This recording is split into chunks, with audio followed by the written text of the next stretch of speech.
Hello friends, आज की इस वीडियो में हम डिसोल्यूशन ऑफ पार्टनरशिप फर्म के कुछ एक क्वेश्चंस और देखेंगे जहां हमें बैलेंस शीट गिवन नहीं होती, यानी जहां हमें पहले बैलेंस शीट बनानी है फिर आगे का काम करना है। देखते हैं क्वेश्चन कैसे डिफरेंट है पीछे के हमारे किए गए क्वेश्चन से। It says A and B are partners with effect from 1 April 2016, यानी ए और बी आपके पार्टनर थे दोस्तों 1 अप्रैल 16 से, और उनकी कैपिटल का बैलेंस हमें गिवन है 60,000 एंड 40,000 रेस्पेक्टिवली। ये इनकी कैपिटल गिवन है। कह रहे प्रॉफिट्स को बांटा करते थे 3:2 के रेशियो में। It says they carried on the business for 2 years and in the first year they made a profit while in the second year they made a loss. तो दोस्तों उन्होंने 1 अप्रैल 16 को बिजनेस शुरू किया। इसका मतलब मैं बात करूं तो फाइनेंशियल ईयर 16-17 में, और 2 साल उन्होंने ऑपरेट भी करा। तो अगर हम सही समझें तो 16-17 ऑपरेट करा और 17-18 ऑपरेट करा उन्होंने। तो ये 2 साल उन्होंने बिजनेस ऑपरेट करा। In the first year they had a profit of 50,000 while in second year they made a loss of 20,000। अब उन्हें लग रहा है कि उनका बिजनेस प्रॉफिटेबल नहीं है, आगे चल के उनका बिजनेस सक्सेसफुल नहीं हो पाएगा। So now they decided to wind up the business. अब वो कह रहे हैं हम अपना बिजनेस बंद कर लें। तो दोस्तों जैसे हमने आपको प्रीवियस वीडियोस में बताया था कि आपको जो डिसोल्यूशन के स्टार्ट की बैलेंस शीट चाहिए वो उस दिन चाहिए जिस दिन डिसोल्यूशन बिगिन हो रहा है, स्टार्ट हो रहा है। वो कह रहे हैं उन्होंने बिजनेस शुरू करा 16 में, 2 साल ऑपरेट करा, 16, 17, 17, 18 ऑपरेट करा। अब वो चाह रहे हैं बिजनेस बंद करना। That means they want to wind up their business from 31 March 18 onwards. 31 March 18 को स्टार्टिंग है, आगे से वो इसे बंद करना चाह रहे हैं। तो हमें बैलेंस शीट भी यहाँ की चाहिए होगी। तो क्वेश्चन में हमें साफ साफ कह रहा है क्रेडिटर ऑन दैट वर 20,000। अब इस दिन क्रेडिटर थे 20, as we are aware creditor liability है, लिख दीजिएगा। Partners have withdrawn 8,000 each per year for their personal use. Partners ने अपने पर्सनल यूज के लिए 8,000 रुपीज पर ईयर विड्रॉन करे हैं। हमें पता है ये ड्राइंग से है, देख कैपिटल को रिड्यूस करेंगी, तो अभी कैपिटल की जब बात करेंगे तब इनको भी देख लेंगे। आगे कहते हैं asset realised 1 lakh. Assets realised यानी एसेट्स इतने में बिक गई। हमें पता है ये बेचने का काम तो सब रियलाइजेशन में होगा। Then it says realisation expenses were 3,000, कि रियलाइजेशन का खर्चा आया 3,000 रुपीज। ये काम भी रियलाइजेशन में होगा। आगे कोई इंफॉर्मेशन है नहीं, तो मोटे मोटे तौर पे तो हमारे पास एक ही इंफॉर्मेशन आई, क्रेडिटर्स। अब और क्या डाल सकते हैं बैलेंस शीट में? डेफिनेटली कैपिटल सारे पार्ट ऑफ बैलेंस शीट, लेकिन बस यहां जो ध्यान देने वाली बात है वो ये है, ये कैपिटल हमें गिवन है 1 अप्रैल 16 को जब उन्होंने बिजनेस शुरू करा था, लेकिन हम बैलेंस शीट बना रहे हैं 31 मार्च 18 को जब वो अपना बिजनेस बंद करना चाह रहे हैं। तो हमें बैलेंस शीट मार्च 18 की चाहिए, तो कॉमन सेंस है हमें कैपिटल भी मार्च 18 की चाहिए। अब 16-17 में उनकी कैपिटल में क्या क्या चेंजेस आए होंगे जरा वो भी देख लें। 1 अप्रैल 16 को उनकी कैपिटल थी दोस्तों 60,000 and 40,000। In the first year 16-17 उन्होंने प्रॉफिट कमाया 50। अब कॉमन सेंस है प्रॉफिट कमाया होगा तो पार्टनर्स ने आपस में बांटा होगा 3-2 में, तो 30,000 इसे मिले होंगे, 20 इसे मिले होंगे। हमें क्वेश्चन में क्या रखे उनके ड्राइंग्स थे 8,000 पर पार्टनर पर ईयर, तो ड्राइंग से कैपिटल कम हो गई होगी। यानी at the end of first year effective capital was 82 and his effective capital was 52। ये इनकी capital I at the end of first year, यानी 16-17 के एंड होने पे 31 मार्च 17 को। लेकिन हमारा काम तो अभी भी नहीं हुआ क्योंकि हमें तो 31 मार्च 18 की चाहिए, तो 17-18 और चला। अब 17-18 में क्या हुआ दोस्तों? लॉस हो गया। अब कॉमन सेंस है लॉस भी पार्टनर में बटा होगा। 20 का लॉस हुआ, रेशो था 3:2 में बांटा होगा, तो 12,000 का इस केस से लॉस और 8,000 का इस केस से। और वो कह रहा है दूसरे साल भी ड्राइंग्स थे क्योंकि पर ईयर बोल रखे ना ईच पार्टनर के। तो वो ड्राइंग्स भी माइनस कर दो। तो 82 इसकी कैपिटल थी, लॉस और ड्राइंग से कैपिटल और रिड्यूस हो गई, इफेक्टिवली कैपिटल बिकम 62। जबकि इनकी बात करें तो इफेक्टिवली कैपिटल बिकम 36। तो ये इनकी capital I after 2 years, that means on 31 March 18। तो 31 मार्च 18 को इफेक्टिवली ए की कैपिटल है 62,000, जबकि बी की कैपिटल है 36,000। इस हिसाब से हम अगर अब बैलेंस शीट बनाएं तो 98 और 118, 1,18,000 इनकी बैलेंस शीट में लाइबिलिटीज़ का टोटल है। एसेट्स का भी सेम होना चाहिए, लेकिन एसेट्स के बारे में तो कुछ दे ही नहीं रखा, तो हम इसे सन्ड्री एसेट्स मान लेंगे। ठीक है, तो ये हमारी बैलेंस शीट तैयार हुई। अब ये आपका क्वेश्चन यहाँ से स्टार्ट हुआ। इसके बेसिस के ऊपर आप रियलाइजेशन अकाउंट जैसे बनाते हो वैसे बनाओगे, आगे पार्टनर्स कैपिटल, पार्टनर्स बैंक, वो सब बनाओगे। तो ये जो हमने वर्किंग करी है ये एक्चुअल में तो डिसोल्यूशन में जाने से पहले की वर्किंग है, क्योंकि आप डिसोल्यूशन में जा रहे हो 31 मार्च 18 को, आपको कैपिटल दे रखी है 1 अप्रैल 16 की। तो भाई 2 साल तो दुकान ने ऑपरेट किया ना, 16, 17 और 17, 18। अब दुकान 2 साल ऑपरेट कर रही है तो ऑब्वियस सी बात है दुकान ने पैसे भी कमाए होंगे, भैया प्रॉफिट हुआ होगा या लॉस हुआ होगा।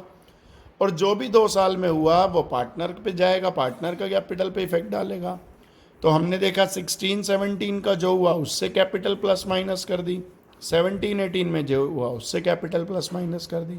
इस हिसाब से हमने अपनी बैलेंस शीट तैयार करी 31 मार्च 18 को। आगे का क्वेश्चन बिल्कुल वैसा ही है जैसा आप करते आए हैं, तो अपने आप कर लीजिएगा ये। चलिए दोस्तों सेकंड क्वेश्चन देखते हैं। सेकंड क्वेश्चन क्या कहता है, it says A, B and C ये 3 लोग पार्टनर थे 3:1 के रेशियो में। बिजनेस स्टार्ट किया दोस्तों इन्होंने 1 अप्रैल 2017 को, और कितनी कैपिटल लगाई दोस्तों, कह रहे टोटल कैपिटल वाज 96 टोटल, और जो इनकी 3:1 के रेशियो में ही थी, प्रॉफिट शेयरिंग रेशियो में ही कैपिटल थी। तो अगर मैं उस रेशियो में बांटूँ तो कैपिटल वाज 48, 32 एंड 16,000 रेस्पेक्टिवली। लेकिन बड़े ध्यान से देखना है, खाली कैपिटल के पैसे ही नहीं देखने हैं, ये भी देखना है ये कैपिटल है किस दिन, जिस दिन उन्होंने बिजनेस स्टार्ट किया था, यानी 1 अप्रैल 17 को। कहता है उनकी डीड कहती थी कि 10% IOC लगाओ, लगा देंगे भाई, फर्स्ट चैप्टर में सीख के आए हैं हम ये। बोला profit for the year ended on 31 March 18, वो ईयर जो 31 मार्च 18 को एंड हो रहा है, यानी इफेक्टिवली हमारा ईयर नंबर 17, 18। उस साल में इन्होंने 39,600 का नेट प्रॉफिट कमाया, 39,600 का, और उनके ड्राइंग्स बता रखे हैं। अब कह रहे they have decided to dissolve the firm on 31 March 18, और पहले साल के एंड में ही उन्होंने कहा हम दुकान बंद कर देते हैं। ठीक है भाई, कर लो। तो हमें तो बैलेंस शीट उस दिन चाहिए जिस दिन आप दुकान बंद करने का डिसीजन लो। You are deciding on 31 March, okay, we will prepare the balance sheet on that particular day. अब कहते हैं their creditor on that date were ₹50,000, creditor 50,000 थे, तो जी डाल दिया क्रेडिटर को लाइबिलिटीज में। इन एडिशन, इसके अलावा A had given a loan to the firm, A ने फर्म को लोन दे रखा था, ए ने। अब ए ने फर्म को लोन दे रखा था तो डेफिनेट सी बात है फर्म ने ले रखा था, तो ये लोन फर्म की लाइबिलिटी हो गया 5,000।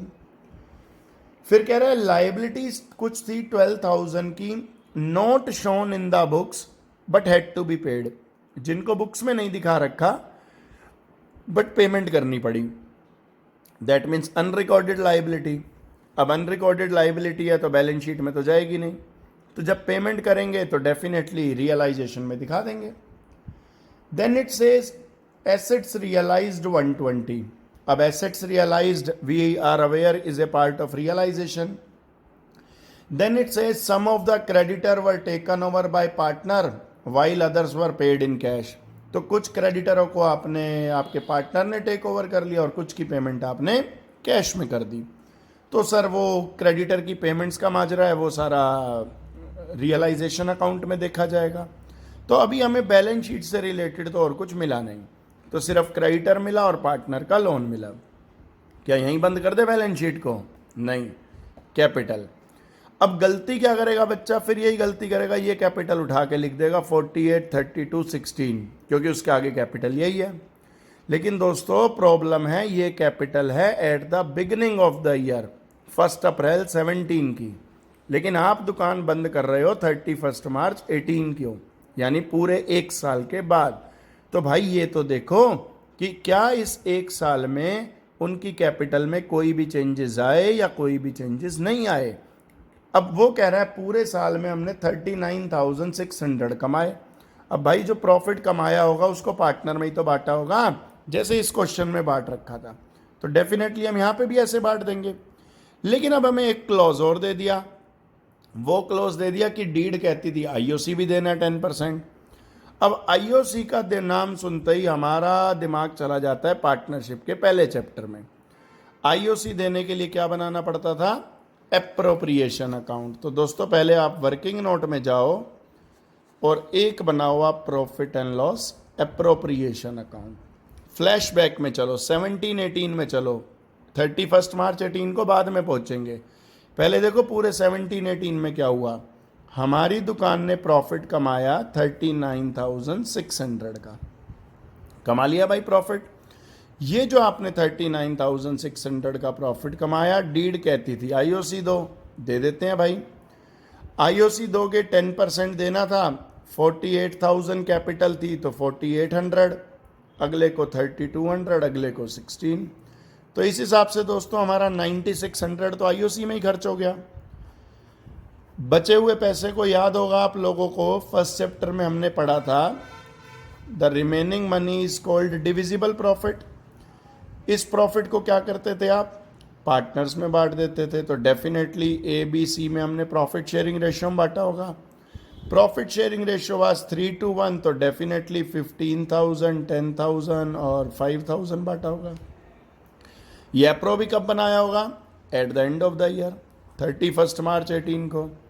अब दिमाग लगाओ, ये बैलेंस शीट बनने से पहले बनाया होगा रियलिटी में या बैलेंस शीट बनने के बाद बनाया होगा, ऑब्वियसली पहले ही बनाया होगा, क्योंकि पहले दुकान ने प्रॉफिट कमाया, पहले पी एंड एल बना, उससे पता चला प्रॉफिट कमाया, फिर हमने एप्रो बना के प्रॉफिट बांट दिया, उससे पार्टनर की कैपिटल प्लस माइनस हो गई, उसके बाद ही तो बैलेंस शीट बनेगी ना।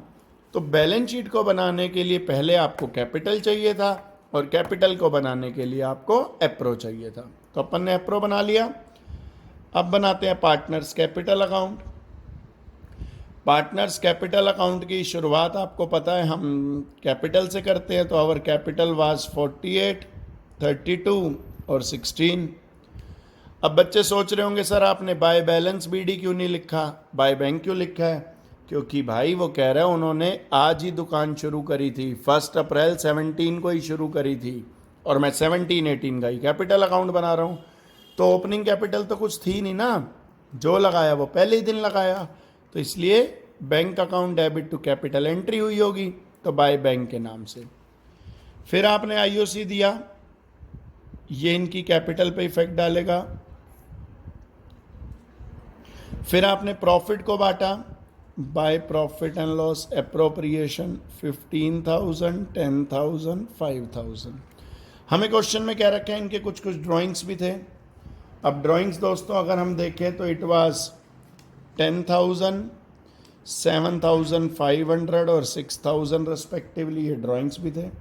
तो इनसे एडजस्ट करोगे, इसको कैलकुलेट करोगे, you will have balance of capital. अब ये बैलेंस ऑफ कैपिटल कब का आया, ये अप्रोप्रिएशन कौन से साल का बना, 17-18 का। ये कैपिटल अकाउंट कौन से साल का बना, 17-18 का, लेकिन डिसोल्यूशन में जाने से पहले। तो पूरा 17-18 खत्म होने के बाद बॉटम लाइन ये निकली कि this is their effective capital. अब इन्होंने कहा हम दुकान बंद करना चाहते हैं, तो कैपिटल भी 31 मार्च 18 वाली चाहिए थी।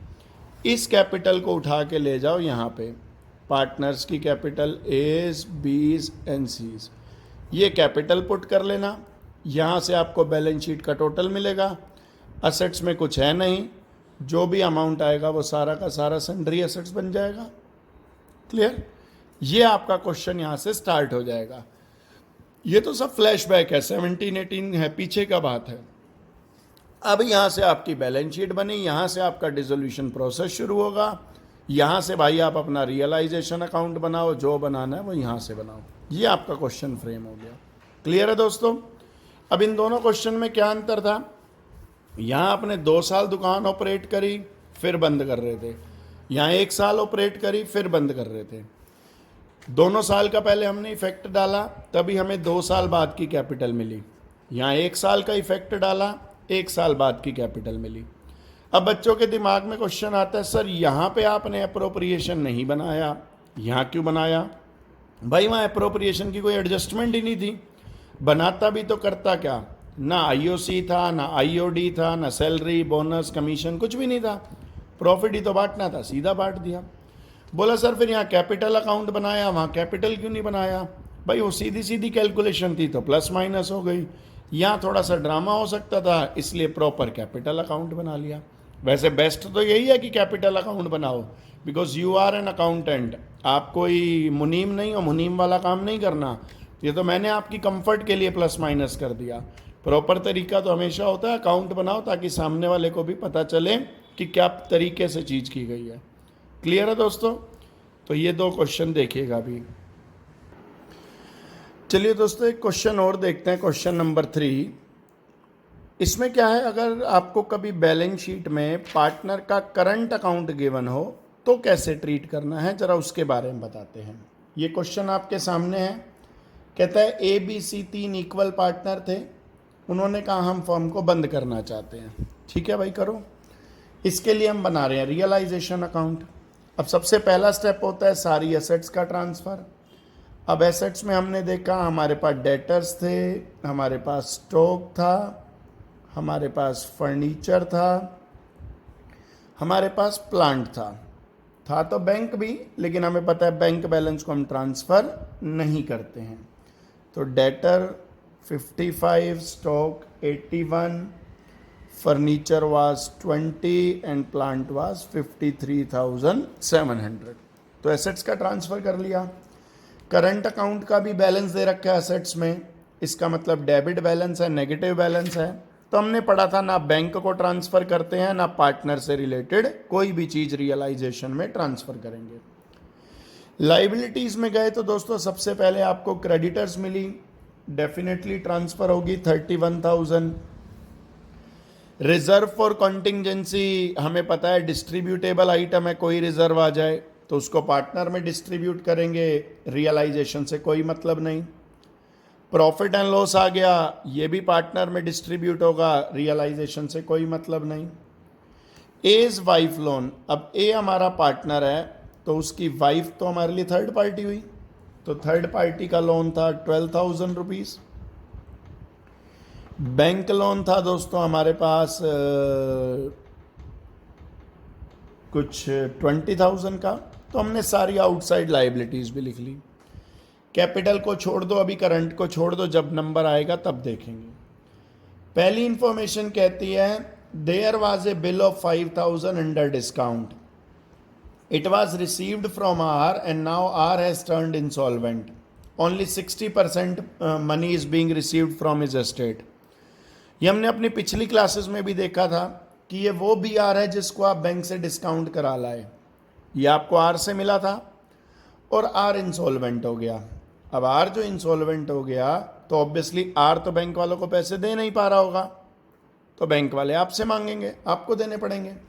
पैसे दो बैंक को, पेमेंट करोगे दोस्तों, तो एंट्री बनाओगे realisation to bank B R के 5,000। आप पहले पूरी पेमेंट बैंक को कराओ। अब हम आर के घर गए पैसे मांगने, वो इंसॉल्वेंट था, ही कैन ओनली पे 60%। तो दोस्तों 5,000 का 60%, दैट मीन्स वो हमें 3,000 दे रहा है।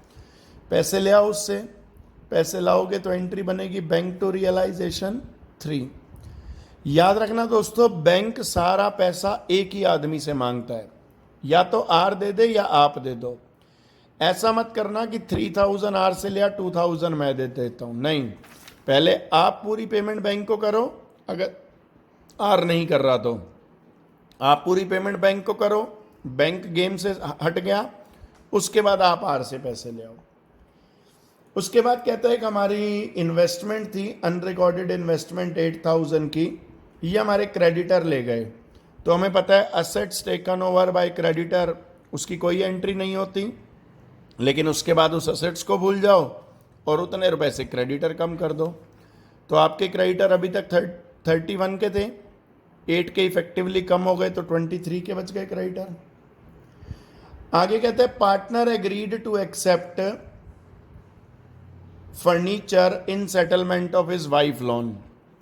तो वो कह रहा है मैं अपनी मिसेस के लोन की पेमेंट कर दूंगा, बदले में मुझे फर्नीचर दे दो। तो बात वही आ रही है, एक असेट्स के बदले एक लाइबिलिटी की सेटलमेंट हो रही है, उसकी भी हमें मालूम है, कोई एंट्री नहीं करते। फिर कहते हैं बैंक लोन की पेमेंट कर दी गई 9 मंथ के इंटरेस्ट के साथ। अब दोस्तों बैंक लोन की पेमेंट करोगे तो एंट्री बनाओगे रियलाइजेशन टू बैंक। भाई 20,000 का तो आपका लोन ही था, रेट ऑफ इंटरेस्ट गिवन है 12%, तो 20,000 का 12% करोगे 2400 पूरे साल का, और 9 मंथ्स का इंटरेस्ट है तो 1800, तो 21,800 की पेमेंट कर दो। आगे कहते हैं एसेट्स रियलाइज्ड, एसेट्स बेच दी गई, तो एसेट्स बेचोगे तो एंट्री बनाओगे बैंक टू रियलाइजेशन। तो डेटर बिके, स्टॉक और प्लांट, ये 3 असेट्स से हमें पैसे रियलाइज हुए 24,500, 60,000 एंड 28,000 रिस्पेक्टिवली। तो कुल मिला के हमें 60, 90, 88, 1,12,500 रिसीव हुए। अब दोस्तों यहाँ पे तो कोई था नहीं कि अगर asset taken over by partner या liability taken over by partner होता तो क्या करते। अब दोस्तों asset taken over by partner हो तो हम एंट्री बनाते थे partners capital account debit to realisation. लेकिन अगर आपको क्वेश्चन में करंट अकाउंट के बैलेंस गिवन है, करंट के, तो याद रखना हमने फर्स्ट चैप्टर में सीखा था करंट अकाउंट फिक्स्ड कैपिटल की सूरत में बनता था, और उस समय जितनी भी ट्रांजैक्शन होती थी सब करंट अकाउंट के थ्रू होती। तो यानी अगर आज हमारे पास अगर कोई एसेट या liability taken over by partner या किसी भी तरीके से पार्टनर को इन्वॉल्व करके कोई एंट्री करनी होगी तो वो पार्टनर्स कैपिटल अकाउंट में ना जाके पार्टनर्स करंट अकाउंट के थ्रू होगी। फिलहाल तो अभी तक हमें यहाँ कुछ ऐसा मिला नहीं। आप इसको क्लोज करेंगे दोस्तों, टोटल करके देखना आपका 81,000 का लॉस आ रहा था।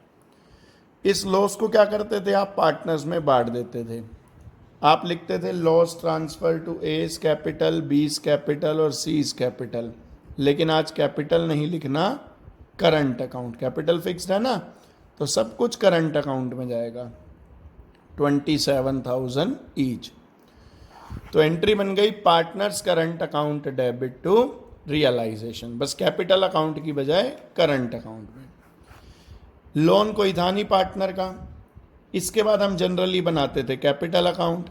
लेकिन आज दोस्तों याद रखना डिसोल्यूशन के समय current account is prepared before capital account. तो पहले हम बनाएंगे पार्टनर का करंट अकाउंट।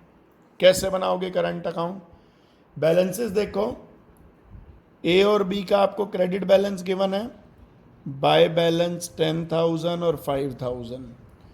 सी का बैलेंस असेट्स में था, डेबिट बैलेंस है 22,000, बैलेंस लिख दिया।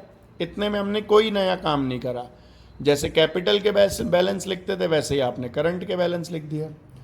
अब बैलेंस शीट में आपको रिजर्व फॉर कंटिंजेंसी दे रखा है, जिसकी ट्रीटमेंट बिल्कुल जर्नल रिजर्व की तरह होगी। आप जर्नल रिजर्व को पार्टनर में बांटते थे, एंट्री बनाते थे journal reserve debit to partners capital account, बस आज बदल के हो जाएगी journal reserve debit to partners current account. तो पार्टनर्स करंट अकाउंट के क्रेडिट में करोगे, वो मैंने बाय जर्नल रिजर्व लिख दिया है, आप इसे बाय रिजर्व फॉर कंटिंजेंसी के नाम से लिख लीजिए। ऐसे P&L को बांटोगे तो एंट्री बनाओगे profit and loss account debit to partners current account 4,000 each.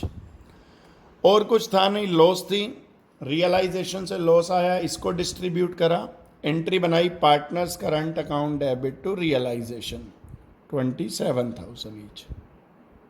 हो गया। अब दोस्तों जो समझने वाली बात यह है, अब आप करंट अकाउंट को क्लोज करोगे, दो बातें ही तो सीखी। पहली, कोई भी ट्रीटमेंट अब कैपिटल अकाउंट में नहीं होगी, सारी ट्रांजैक्शंस किस में जाएंगी? करंट अकाउंट में। अब दूसरी और इंपॉर्टेंट बात, अभी तक जब आप कैपिटल अकाउंट बनाते थे डिसोल्यूशन वाले चैप्टर में, तो जो कैपिटल का बैलेंस बचता था वो दे आते थे या ले आते थे? आइदर यू पे टू पार्टनर, या आप पार्टनर से पैसे मंगवा लेते थे। लेकिन ध्यान रखो ये करंट अकाउंट है, कैपिटल है ही नहीं, करंट अकाउंट है। तो करंट अकाउंट का जितना भी बैलेंस आए और जो भी बैलेंस आए, जो भी से मेरा मतलब है डेबिट आए या क्रेडिट आए, everything will be transfer to capital account. मतलब जो नेट बैलेंस आया वो कैपिटल अकाउंट में जाएगा। कैसे जाएगा? ए को देखो, ए की क्रेडिट साइड में है 20,000 जबकि डेबिट में है 27, यानी ए की डेबिट साइड क्रेडिट साइड से बड़ी है। तो ये 7,000 का हमारे पास बैलेंस आ गया बाय बैलेंस सी डी। यही बैलेंस बचा है, इसको बैलेंस सी डी के नाम से लिखना नहीं है। कोई आपसे पूछ ले कौन सा बैलेंस है, तो मैंने पहले भी बहुत बार बताया, जो साइड बड़ी होती है वो वाला बैलेंस कहलाता है, यानी ये डेबिट बैलेंस है। इसको उठा के सीधा कैपिटल अकाउंट में डाल दो। एंट्री क्या बनेगी भाई? ए के करंट अकाउंट की डेबिट साइड बड़ी है, यानी डेबिट बैलेंस है। अब डेबिट बैलेंस है, कम करना है तो उल्टा करो, क्रेडिट करो। तो एंट्री बना दोगे A's capital account debit to A's current account, कि करंट अकाउंट का डेबिट बैलेंस था, मेरे को करंट की आइडेंटिटी ख़त्म करनी थी, मैंने उठा के कैपिटल में डाल दिया, तो इसको क्रेडिट कर दिया। एंट्री बन गई A's capital account debit to A's current account. ऐसे बी को देखो, बी की डेबिट का टोटल 27 है, क्रेडिट का टोटल 6, 4, 10 और 5, 15 ही है, तो इसका भी 12,000 बैलेंस बच रहा है। यहाँ पे भी कौन सी साइड बड़ी थी? वही डेबिट साइड बड़ी थी। कोई भी बैलेंस आए, चाहे डेबिट आए चाहे क्रेडिट आए, उठा के ट्रांसफ़र कर दो उनके रेस्पेक्टिव कैपिटल अकाउंट में। तो एंट्री बन जाएगी 20 capital account debit to 20 current. इसका मीनिंग क्या है यार? मीनिंग भी तो समझे, कॉमन सेंस भी तो लगाएं कि भाई बी ने दुकान में 5,000 रुपीज़ लगा रखे थे, 6,000 उसके हिस्से का प्रॉफिट, 4,000 उसके हिस्से का प्रॉफिट, भाई रिजर्व और प्रॉफिट, तो कुल मिला के बी की इन्वेस्टमेंट है 15, लेकिन बी के हिस्से का लॉस आ गया 27। तो बिजनेस कहता है भाई बी 15 तो मैंने काट लिया, मेरे को 12 और दे दे। अब या तो बी अपने घर से ला के दे, बी कहता है मेरी कैपिटल पड़ी तो है, उस कैपिटल में से काट ले, तो हम उसकी कैपिटल में से काट रहे हैं, बस कैपिटल में से काटने के लिए कैपिटल को डेबिट कर रहे हैं। अब सी की देखो, सी पहले ही 22 नेगेटिव में था, 27 का लॉस और आ गया, तो इफेक्टिवली ये तो 49 के लॉस में गया। लेकिन भाई 6 और 4 10 इसके हिस्से के रिजर्व भी थे, तो 49 में से ये 10 हटा दिए, तो अभी भी ये 39 के लॉस में है। तो इसकी करंट अकाउंट नेगेटिव चल रहा है, डेबिट बैलेंस है, ये भी ट्रांसफ़र कर दो। तो एंट्री बनाओगे C's capital account debit to C's current account 39,000 हो गया बेटा। अब बनाओगे एंड में कैपिटल अकाउंट, पहले करंट, सब कुछ करंट में जाएगा, बस करंट का जो बैलेंस निकले उसे एट द एंड ट्रांसफ़र कर देना कैपिटल अकाउंट में। अब ये बना रहे हो आप पार्टनर्स कैपिटल अकाउंट। दोस्तों में कैपिटल का बैलेंस गिवन था, कैपिटल का बैलेंस हुआ 60,000, 50,000, 20,000।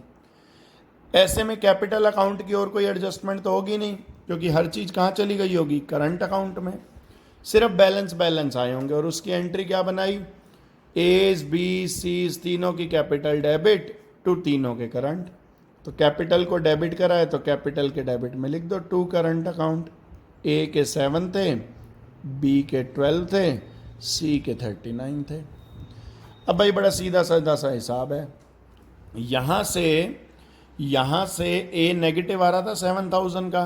भाई दुकान क्या कह रही थी कि ये तेरा 20,000 लगा हुआ है, लेकिन लॉस आ गई 27, तो भाई तू 7 हमें दे दे। ए ने कहा मेरी कैपिटल में से काट लो, तो उसकी कैपिटल थी 16, हमने 7 काट लिए, बाकी बचे 53, पेमेंट कर दो। तो टू बैंक अकाउंट 53। ऐसे बी की बात करें, बी की कैपिटल थी 50, लेकिन वो करंट अकाउंट से 12 नेगेटिव आ रहा था, तो हमने उसकी कैपिटल में से 12 काट दिए, बाकी 38 की पेमेंट कर दी। सी की कैपिटल थी 20, लेकिन वो पीछे से 39,000 नेगेटिव आ रहा था, तब तो कैपिटल ही कम पड़ गई। तो हमने उससे कहा ठीक है भाई, तू हमें 19,000 ला दें। तो सी पैसे लाएगा तो एंट्री बन जाएगी bank account debit to C's capital. तो इस तरीके से कैपिटल अकाउंट भी प्रिपेयर हो गया। तो समझ में आया दोस्तों, जहां क्वेश्चन में करंट अकाउंट हो डिसोल्यूशन में, इसका मतलब कैपिटल्स आर फिक्स्ड। तो पार्टनर से रिलेटेड कोई भी चीज करंट अकाउंट में नहीं जाएगी, सॉरी कैपिटल अकाउंट में नहीं जाएगी, everything will fall into current account. और करंट अकाउंट का जो भी बैलेंस निकले, चाहे डेबिट बैलेंस चाहे क्रेडिट बैलेंस, उसे उठा के कैपिटल अकाउंट में डाल दो, फिर फाइनल पेमेंट देनी है तो दे दो और लेनी है तो ले लो। क्लियर दोस्तों? तो ये आज हमारी तरफ से ये डिसोल्यूशन वाला चैप्टर कंप्लीट। Thank you.